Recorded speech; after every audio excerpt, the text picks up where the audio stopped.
listening on, and their kids. Two of their boys have a condition known as Fragile X syndrome. Jim has a Master's of Divinity right here from NTC in Brisbane, where he also did a research project on the topic that we're looking at today, Theology of Disability. And Jim has taught at a number of secondary school settings for the past 16 years, and this includes Nabarthong State Special School in Brisbane. So he's actually coming home when he comes here to give this talk. So let's welcome Jim tonight.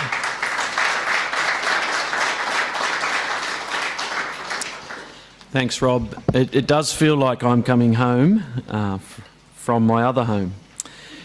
It's a large topic, theology of disability, and in a sense we're looking at an understanding of who God is and how that intersects with the area of disability.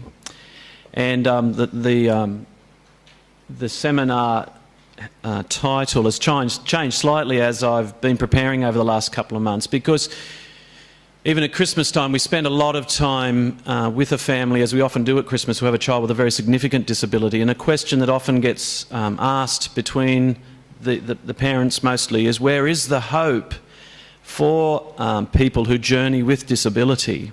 And so while a theology of disability is a very large topic, tonight I'm focusing a little bit more generally on a concept of where is the hope today for people who journey closely with disability. And so it's somewhat autobiographical, I guess, tonight, but also in its attempt to answer that question for my friend and his wife and their family as they journey with a child with a very significant disability.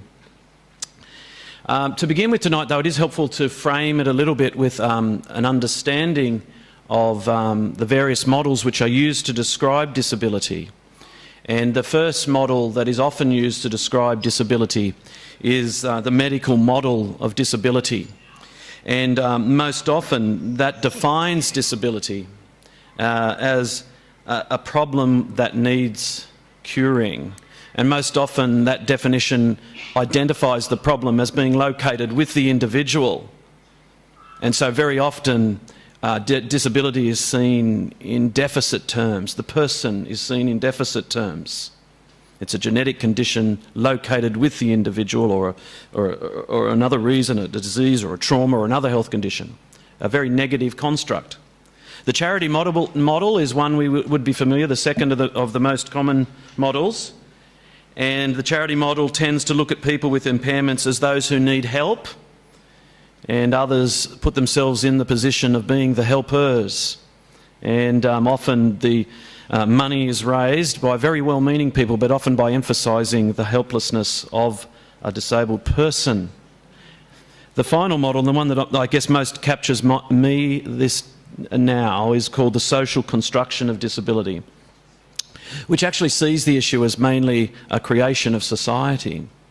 It doesn't, in the first instance, attribute disability to the individual, but rather to a set of conditions which our culture has created. So, for example, if someone is unable to enter a building, that's because we have not adjusted our attitudes and our practices to create a ramp or to put it in a lift.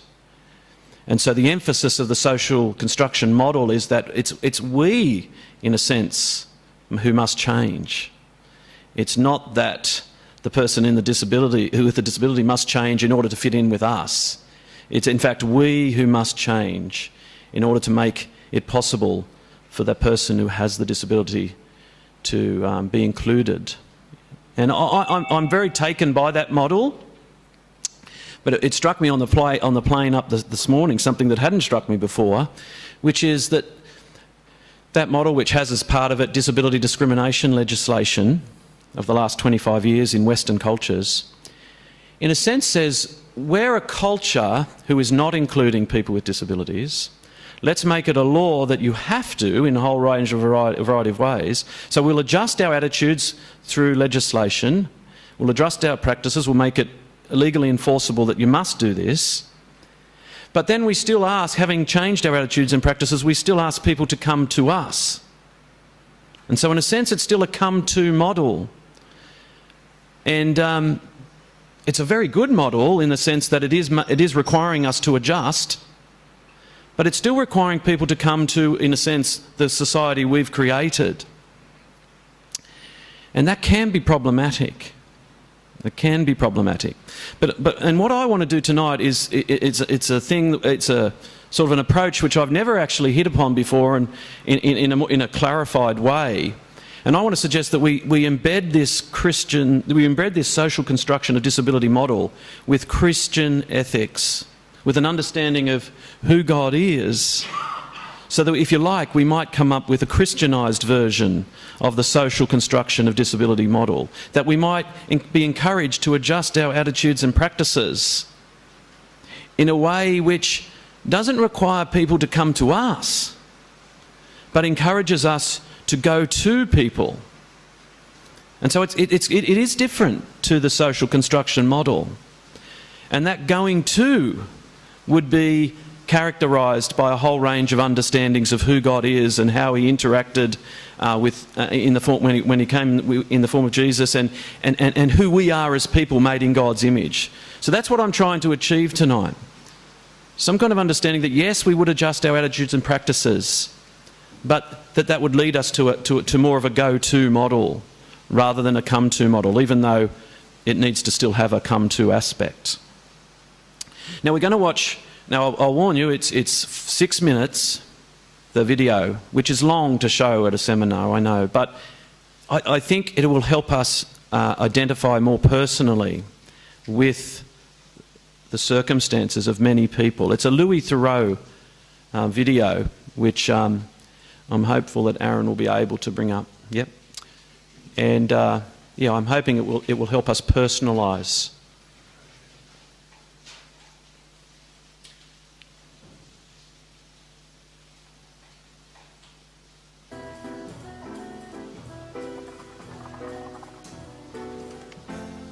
Uncommon for children at the DLC to have aggressive tantrums.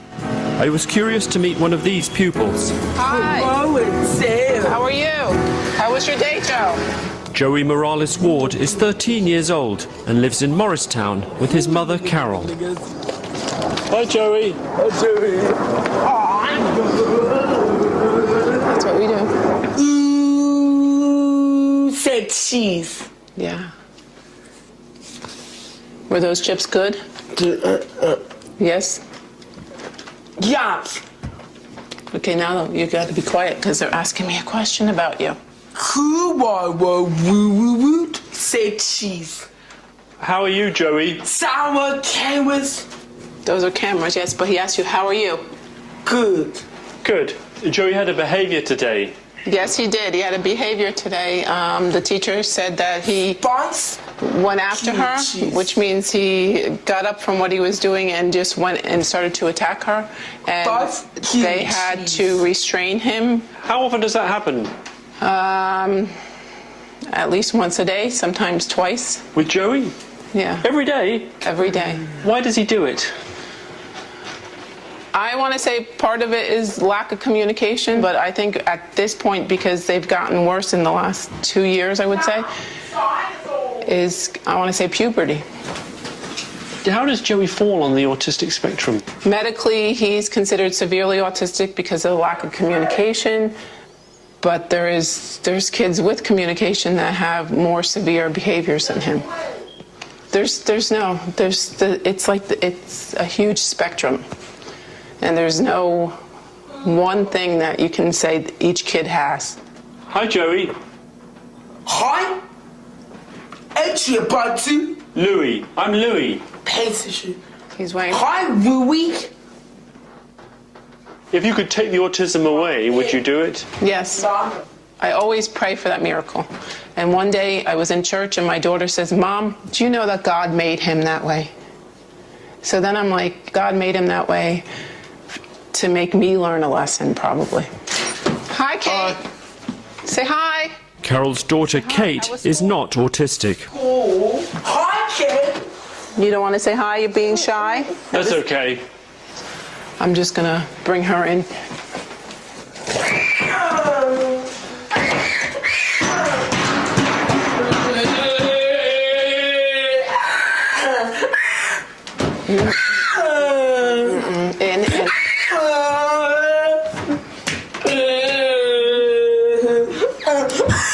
Down, down, down, down.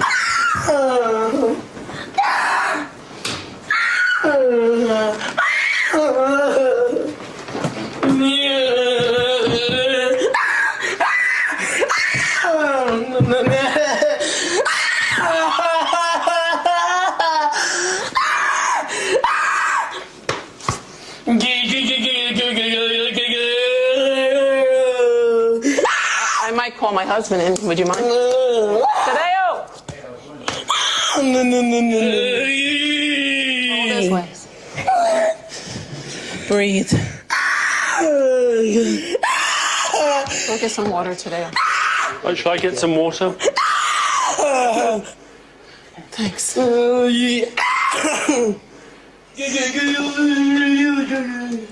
Would you like us to step out? No, unless I let you film and nobody's going to ever know that this is true autism. That's it. And no, but a lot of parents don't want you to see that. Breathe through your nose, Joseph.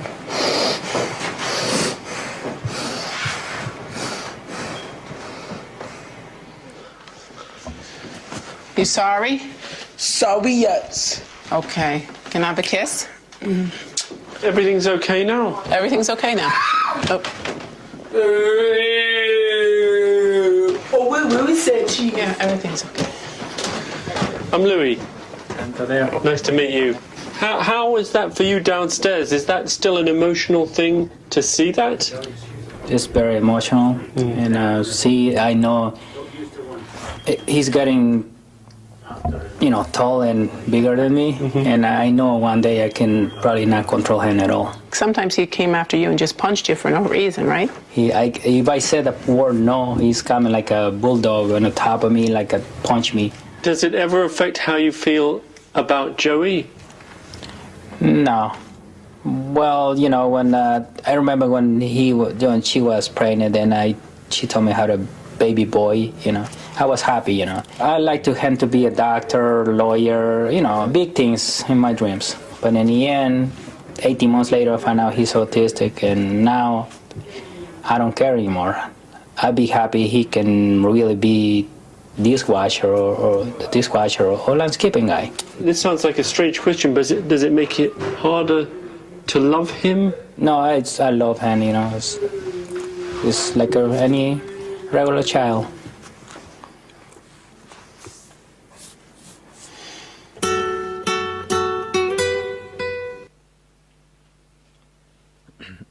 It's impossible not to be deeply affected by that.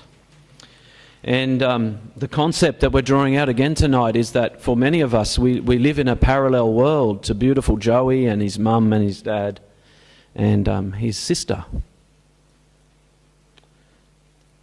And we, sorry. And sometimes we don't even know that people are living in an overwhelmed situation. And I can almost guarantee, in fact, that within a kilometre, within walking distance of your front door, there will be a family, at least one, who is living in an overwhelming situation. And so tonight is not a theoretical exercise. Where is the hope in the present for Joey and his family, beautiful Joey and his family? And often we existing in great comfort in our parallel world, not even realising that someone is existing much differently and is looking for a relationship and can't come and join our world. And yet we're only ever asking them to come. And so that's the challenge. Where is hope? And that's what we're trying. How do we move from parallel worlds to concentric lives? And I'm not a great mathematician, but the term concentric I thought was a great title. And Melinda said, I'll look it up in the dictionary and make sure it is a good title, Jim. And it actually means concentric circles don't appear to touch. But when you look at the definition, they share a common centre. And tonight we're talking about how do we share a common centre that we might move from parallel worlds to concentric lives, that we might relate to one another. And importantly, not using a charity model, but importantly using a social construction model. So that's our challenge tonight. So in the beginning, then, who is God? What is an understanding of God that we might outline that's for us tonight? Well, my understanding of God begins with the Trinity. And in the Trinity, we have an understanding, from around the 4 to 500s, where people began to really think about the Trinity. And Gregory of Nazianzus was an Eastern theologian, and he said, God is Father, Son, and Holy Spirit. He can be differentiated, but he's nevertheless unified. So he is one God in Trinity, three united in one Godhead. Now, God exists, he said, in an eternally reciprocal relationship, an infinite conjunction of three infinite beings, with mutual relations one to another. Now, around the same time, we may not have heard of Gregory, but around the same time we will have heard of Augustine, who was a Western theologian, and he was the one who identified for us that this eternal relationship is love, that God is love, and wherever there is love, there is always he that loves that which is loved, and then there is love. There is the three. And so for Augustine, each of the three persons of the Godhead dwells in the other and freely bestows love to the other. However, love should not be differentiated from the Godhead. God loves because God is love. And so, as Augustine also said, each as a whole is equal to each as a whole. And so from the combined work of those two men, we can come to an understanding of the core, the centre. And my understanding of who God is based around that. And if we can bring that definition up, possibly, Aaron, to the next slide, I think God is a unified community of differentiated relationships, characterised by love, equality, and reciprocity. So there's a starting point for us tonight. Now, in a reverse sort of way, we can test that theory by going to Genesis and seeing how humanity, who's made in the image of God, and test the theory about whether humanity, whether being a person, ideally, in our creation ideal, is an image of that God. And so when we turn to Genesis 1 and 2, we do discover that God creates people to be in a reciprocal relationship with him. God forms the Adam. God breathes air into his nostrils. We see that God speaks to, watches over, makes provision for, interacts on a daily basis with his human creation. Adam cooperates with the Lord. Together they name the animals. The man and the woman are physically present to God. They recognise the sound of him walking in the garden. They evidently speak with him on a regular basis. Humanity in our ideal form was in a reciprocal relationship with God. But we're also created to be in relationship to each other. We see that the Adam can only flourish when God creates a like creature. The Adam was already in a relationship with God, and yet clearly something was missing, because God sees that it's not good for him to be alone. And so the creation of a mate becomes the great second act of creation. And together they form the completed human species. That he could have ever remained alone was not and never could be described as very good. The Adam needed Eve to be a complemented and a completed pair as humans. So we're meant to be in relationship with each other. And we're meant to be in a deeply exclusive and intimately loving relationship with each other.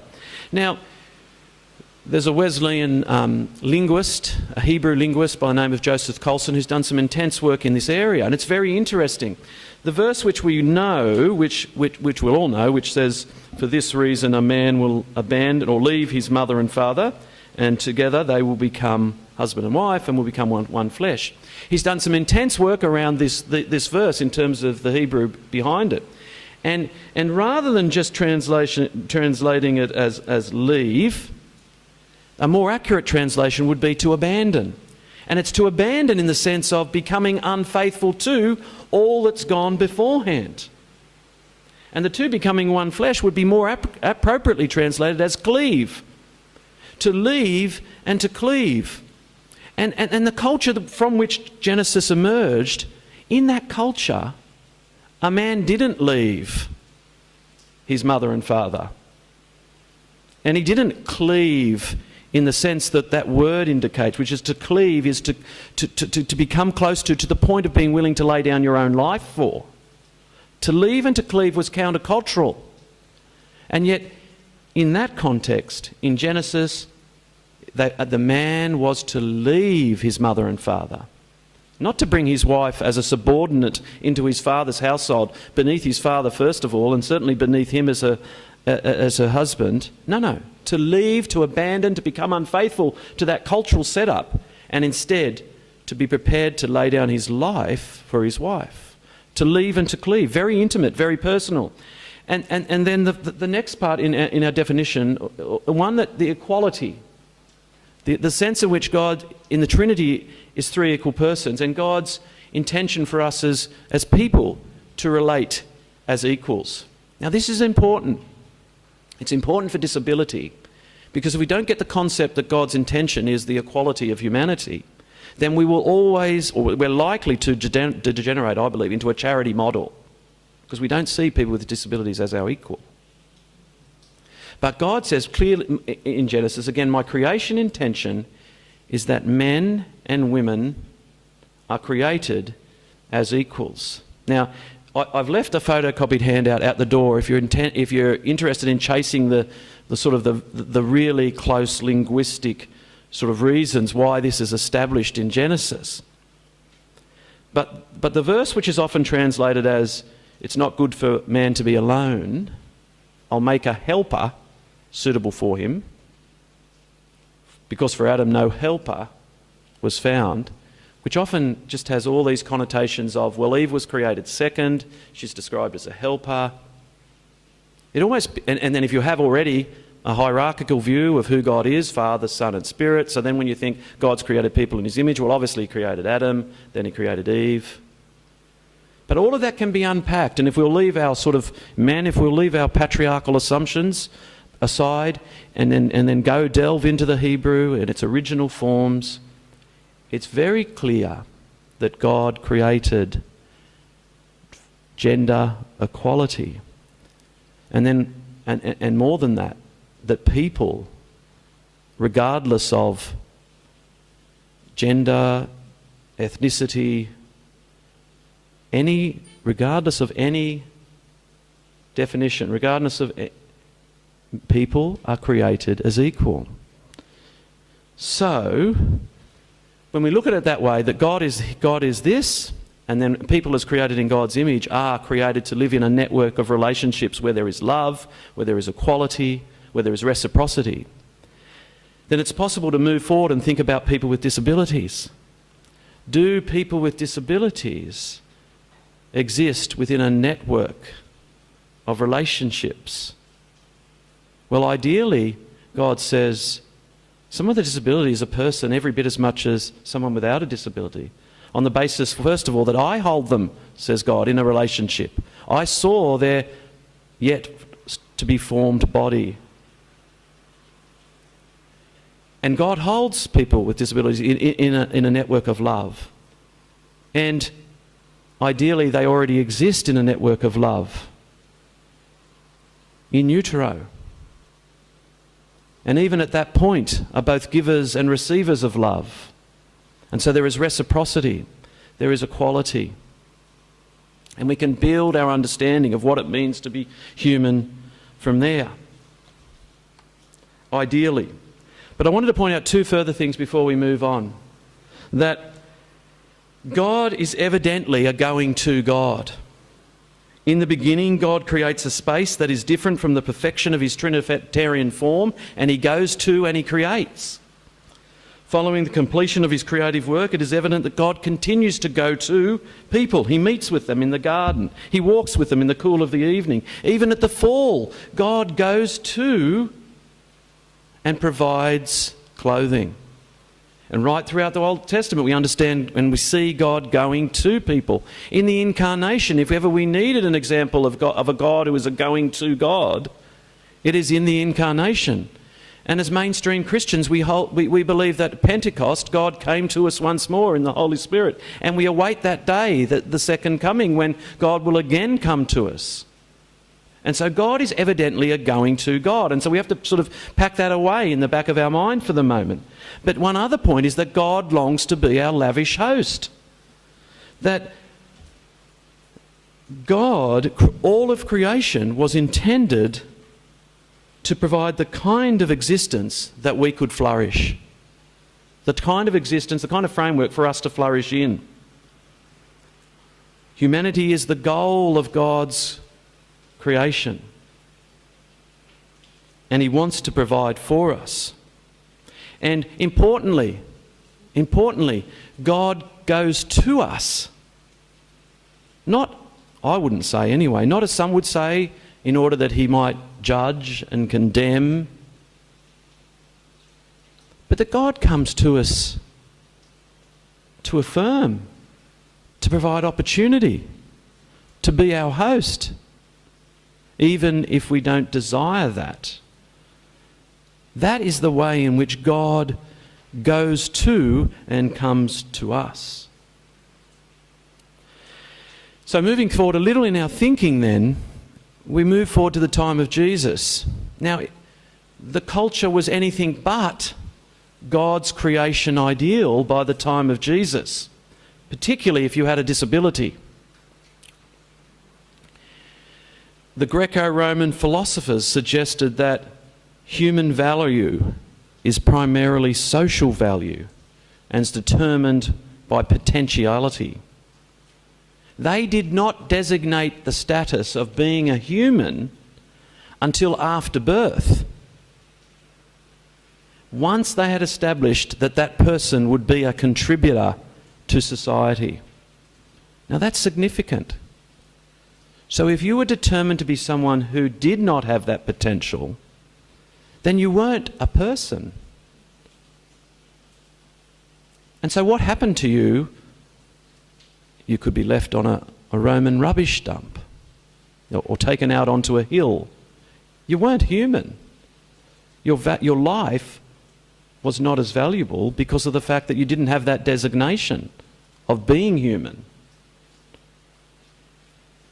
Now there's an Australian philosopher, Peter Singer, who is strangely a bioethicist, a world-renowned bioethicist, plants. And yet he has the ear of a lot of our politicians. He often appears on Q&A with Tony, and he's protected on Q&A. There's only certain questions that are allowed to get through to Peter Singer. But he's advocating a return to Greco-Roman understandings of what it means to be human. That it should only be given at some point following birth. Now, the Jewish people of Jesus' day were somewhat different in that they did affirm human value from conception. You know, God saw the unformed body, or the yet to be formed body, or not yet fully formed body.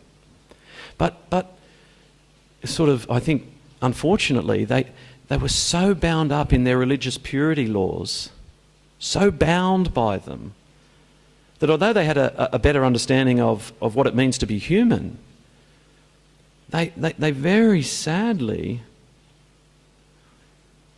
devalued, stigmatised and excluded those who were blind or lame or crippled or with a physical impairment like bleeding.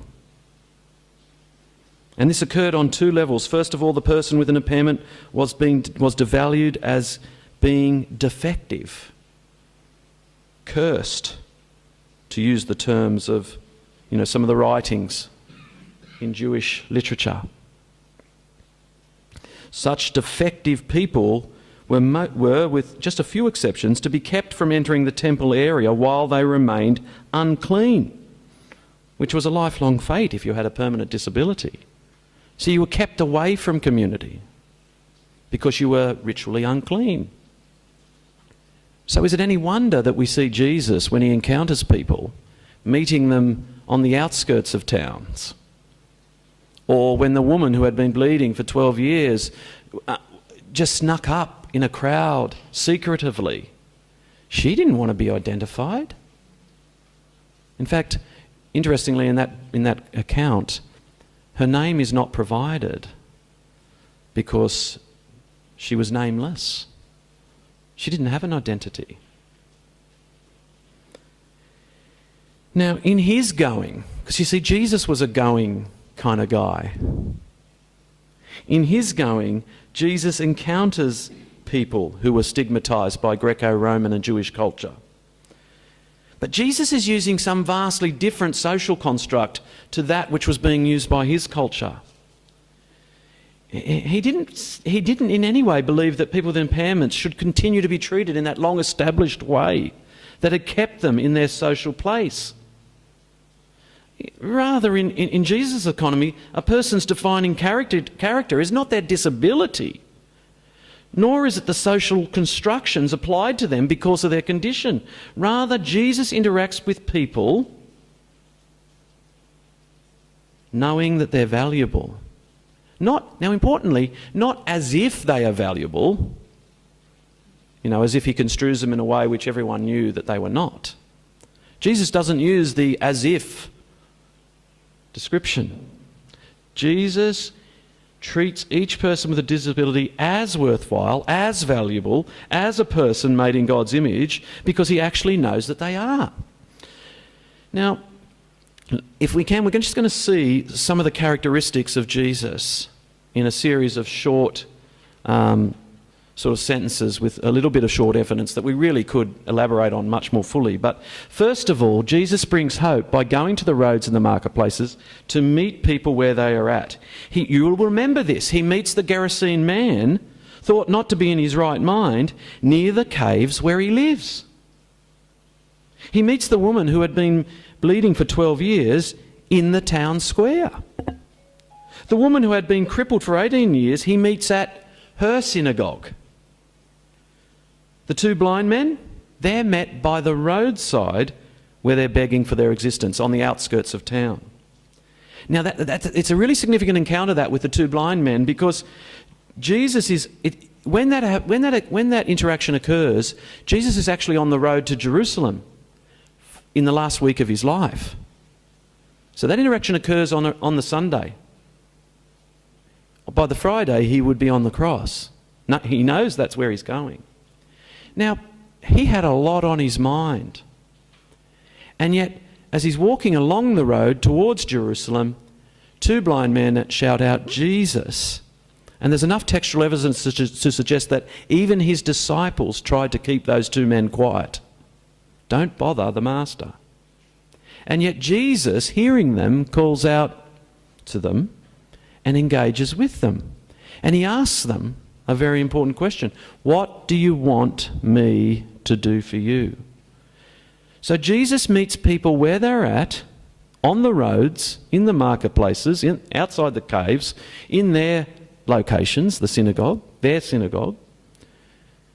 And he's prepared to put to one side all that's going on in his life that he might engage with people, that he might have a relationship with people. Now, Jesus embraces these people in countercultural ways. Now, it's hard for us to understand, given that, we're not Jewish and we don't have a synagogue. We don't understand the sort of principles around that.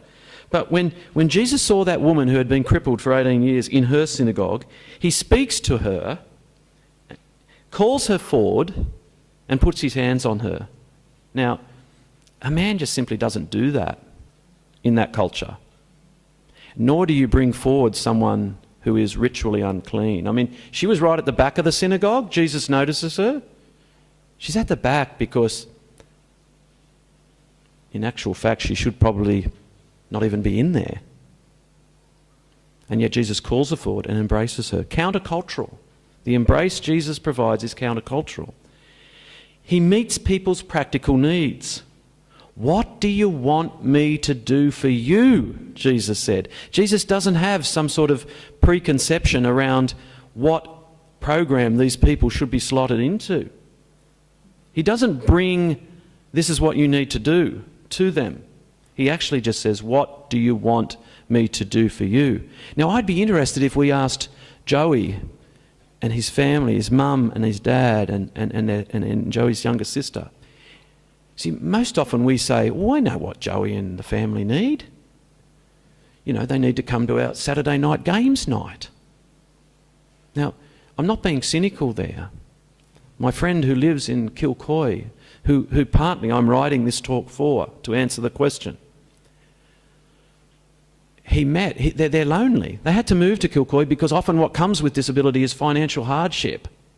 And they had to move to Kilcoy because they couldn't afford to live anymore in Ormiston, where they were living, and the $500 a week they were paying rent. So they moved to Kilcoy because they can't afford to live elsewhere. They're lonely. And they encounter a man, a very well-meaning man, who sees their plight and says, listen, why don't you come on Saturday night? It would be good to meet some people. My friend says, we can't come because the sort of the physical environment, it's not possible to keep our son Bobby safe. In fact, if we went, we couldn't even engage with you. Would you come to our place? Now, this same conversation occurred 4 weeks running when they met. Same conversation. Why don't you come to Saturday night games night? Oh, we can't, but I'm trying to explain to you why we can't. Would you come to our place? Now, as at last reports, my friends hadn't been to the games night, and no one, sadly, of the well-meaning people at the church had been to their place. No relationship. You see? No relationship. But Jesus says, what do you want me to do for you? And the answers would surprise us. Now, this is something that dawned on me just recently and is a new point, I think, in my thinking.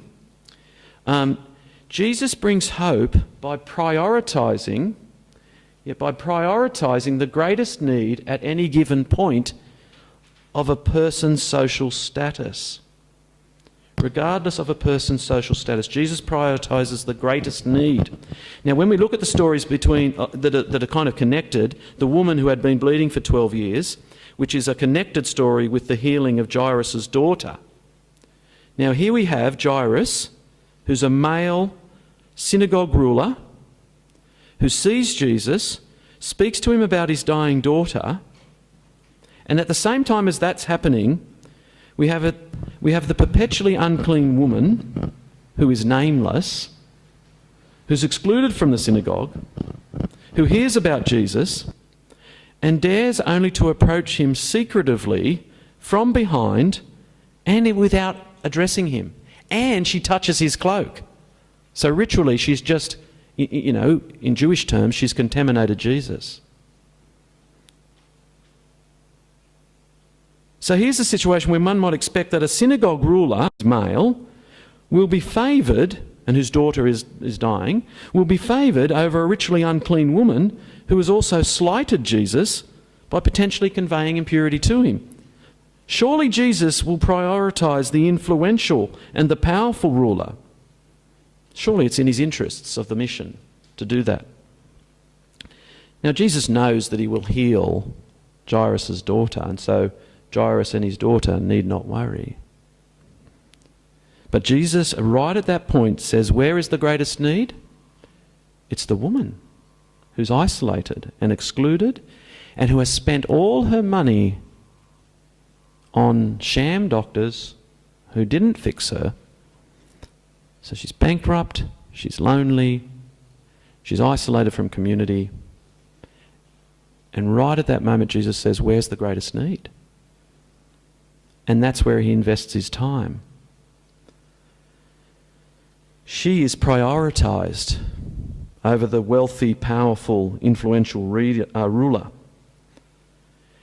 And Jesus also brings hope by encouraging people into community and entrusting them with important work. The amazing story of the Gerasene, in some way is talked about as the Gerasene demoniac, or the man from Gerasene who's thought not to be in his right mind.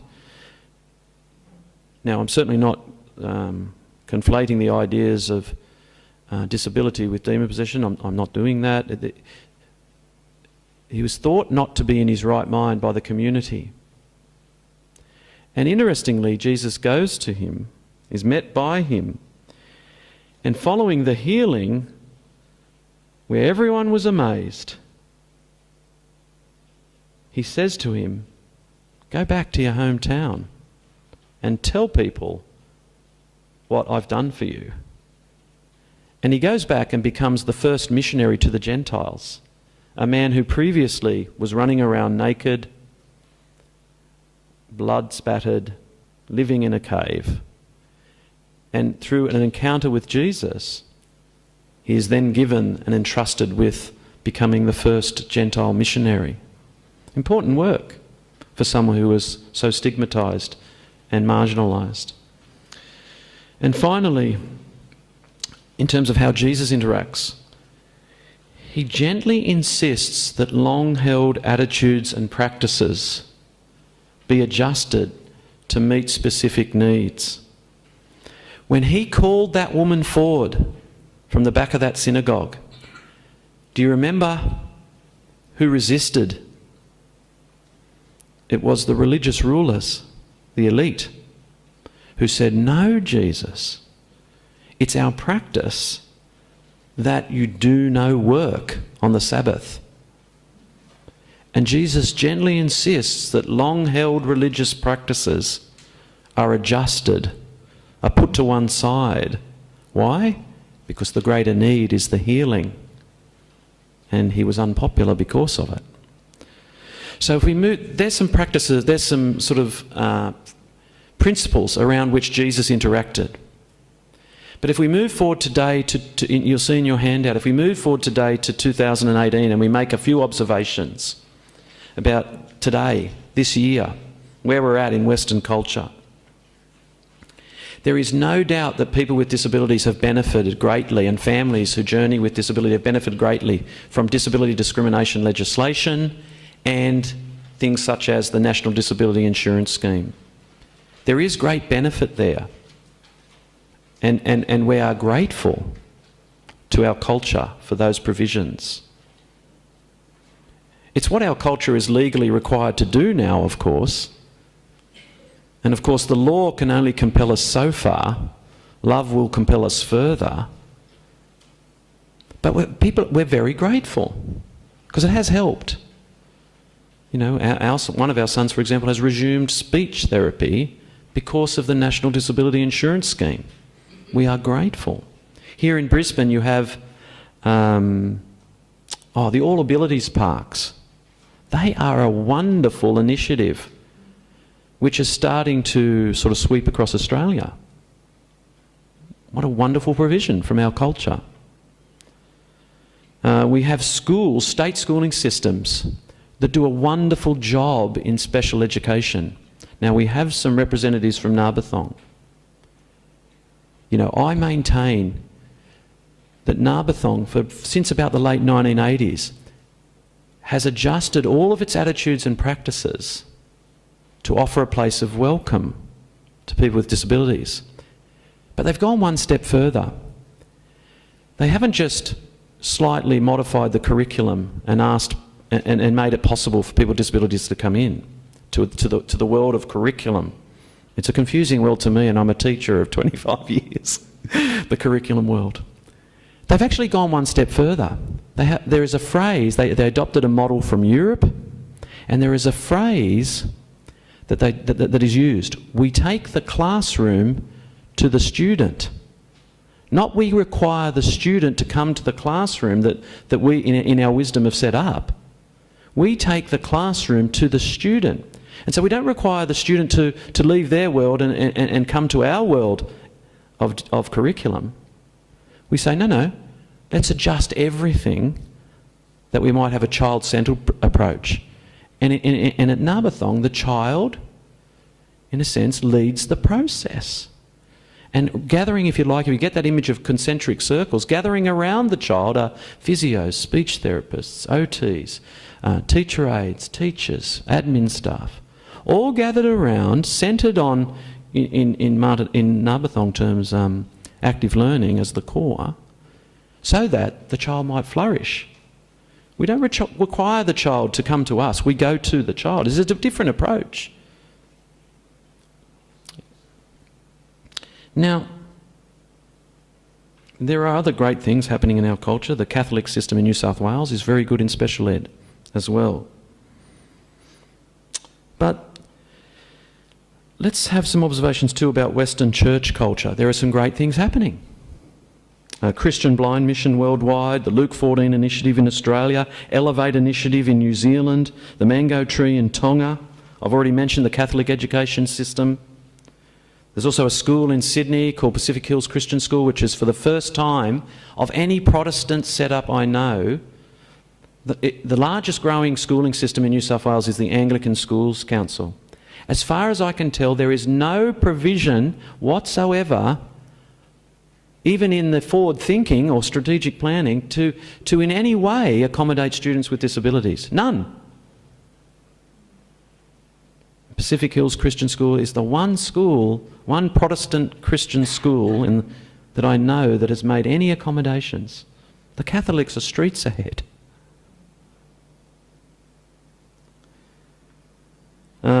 Generally speaking, church sociologists say that churches have not yet adjusted their attitudes and practices.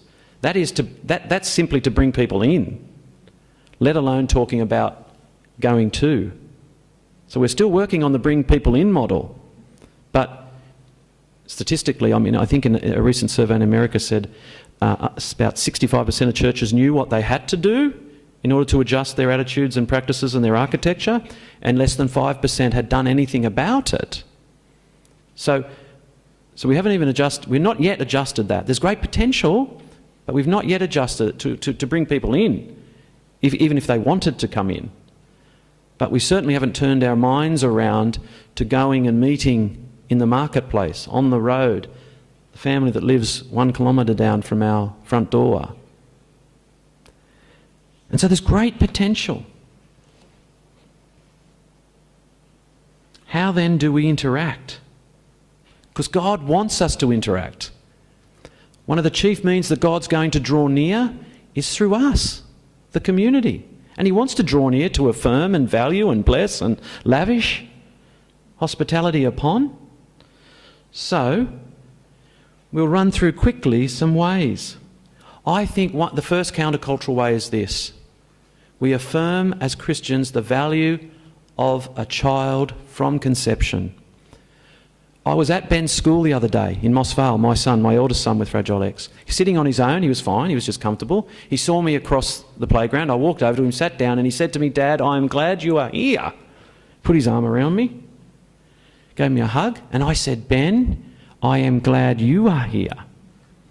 And I'm glad Ben was conceived. I'm glad he was born. I'm glad he lives with us and us with him. And I hope to spend as much time into the future with him as possible." You see, we are, as Christians, we affirm the value from conception. That's countercultural. We want to typify that each of us is created as equal. Now, we don't want a one-up, one-down mentality in our churches. And people with disabilities have reported this, that in the past, someone at the church has said it's a great idea to do a Wednesday night bowling night, whether or not that person in the wheelchair wants to go or not. It's just a great idea. No one's asked whether they want to go. I'm feeding to you what I'm told. Okay? Now, the church gets to be the one up, the host, and the person with a disability gets to be the one down, the guest. But you see, when we understand that there is no us and them, there's God, and then there's us, and us, ideally, in God's creation ideal, are equal, regardless of whatever classification. So we're equal. And when we understand that we're equal, and when we expect reciprocity, when we expect that when we go into a relationship there is giving and receiving, we can't falter into what I think is the charity model. Because we're equals, and we expect to give and receive. We hope, as Christian communities, that we will exemplify the ideal that we are a united community, but we are different. And Adam and Eve were united, yet they were different. God in the Trinity, the three persons of the Trinity are united, and yet they are different. That's our creation ideal for our church. And we're going to be a going community, because God still longs to be with his people. We are going to be a going community. I think we need to be also, if we can move forward there, we're gently insisting that long-held attitudes and practices. Thanks, Aaron. Now, we've got some practices. It's not that we don't believe in working on the Sabbath necessarily, but we've got practices that are long-held in our communities. Now, it may just be that some of those long-held practices are going to need to be put to one side. Now, if someone chooses to come to our church and they have an intellectual impairment, it may be that the minister's sermon needs to be far different to what it is, far more sensory, pictorial, shorter. And these could all be characteristics that you're hoping that the presenter used tonight. But that may be the case. But it's a long-held practice. That's how we do it. Can we pool our resources? I think the next one there, Aaron, can we... Jesus, what's the next one say? Let's look at that. It is reciprocal. This is from a book. It's on the list I've given you on the back of the handout. This is from a book by Henry Nouwen called Adam, God's Beloved. And Henry Nouwen was a highly intelligent academic, and he left it all at the height of his academic career to go and live with people with severe and multiple impairments. And it was very confronting in the first few months for Henry, he reported. But he said this after a few months: "I still remember those first days. Adam often looked at me. He followed me with his eyes. He did not speak or respond to anything I asked of him. Gradually, very gradually, things started to change. I was slowly getting to know him. We were together, growing in friendship, and I was glad to be there. Adam was no longer a stranger to me, and I no longer a stranger to him. He was becoming a friend and a trustworthy companion. He could not talk with me about the movements of his heart or the heart of God. He could explain nothing to me in words, but his heart was there, totally alive, full of love, that he could both give and receive. It was a reciprocal relationship, and there was respect." And so these are some of the things that will characterise our interactions as church people. We'll go to, we expect reciprocity. It's an egalitarian setup. Can we pool all of our resources just as Jesus pooled his resources to meet a practical need as is expressed to us? Will we adjust our religious practices to take into account people who need the adjustment of those practices? Will we leave our parallel world and instead form relationships centred on our understanding of God that wrap around people? And I'm going to finish with a story that happened at Christmas time at our place. The family, and they've given me permission to use this story. The family from Kilcoy always come to our place, which is generous of them. They're far more adventurous than we are. And they always come to our place at Christmas and they stay for 6 days or 7 days. And right near the end of their stay this year, we had a barbecue on one side of our house. And I hadn't made the correct adjustment. I'm a bit particular about my lawn, and I'd put some soil out now, and to make the lawn perfect. And beautiful Bobby, the kids were playing with the water. Everyone's at the barbecue, all dressed up in our best clothes. It's their last night there, and Bobby loves the sensory input that comes from mud. And we also have a dog, Skipper. Beautiful dog. I sometimes wish we hadn't purchased him. I'm not sure if Melinda's listening.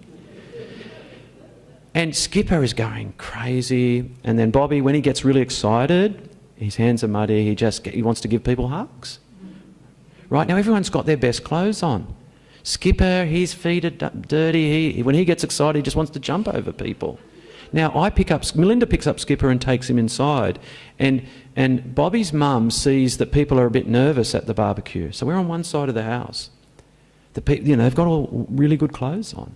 And she took Bobby around to the other side of the house, the parallel side. And I thought, where is Elisa gone with Bobby? And I went around the other side and she was crying, sitting in the sandpit with Bobby. And she said, "See, Jim, you guys had to take Skipper inside. Well, I had to take Bobby away." And she was crying, and I got Melinda, and they sat there. And they cried together. And for me, it was this picture of, we do, don't we? On one side of our house, there was this barbecue with everyone in good clothes and you know, and nice to something to drink and to eat, and it was all very pleasant. And everyone, and on the other side of the house, there was a parallel world. And it struck me that often we live in this way in our culture. We live in parallel worlds. Are we prepared, as my final point tonight, are we prepared to abandon, to leave all that we've held dear to the point of being unfaithful to what was before, to leave, to abandon all that was before, that we might cleave around people who at this point are our priority? They have priority. Not because they're lesser, not because it's a charity model and it's a condescending thing. Their needs at that point are greater. And people who are living in that different world, as Melinda and I sometimes feel like we are, we want to gather around, yes, Jesus is the centre, God, our understanding of God, but we want to gather around Jesse and Ben as a family. We want to make every adjustment in our attitudes and our practices that will help them to flourish.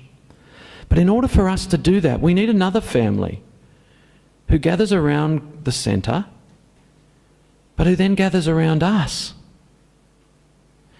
And then another family. And it's not that you won't, it's reciprocal. Ben and Jessie have taken Melinda and I to places we would never have gone, metaphorically and literally, if it were not for their presence. I mean, their purpose in life is not to benefit us, but that's what God has done through their presence. And so as people form concentric circles, we find that we all benefit. You know, and especially Joey and his family, Bobby and his family. But it means leaving behind, abandoning some of those attitudes and practices, and cleaving instead, to the point of death. Literally and metaphorically, I think sometimes. Those who are the priority at this point. And it will be reciprocal. Rob.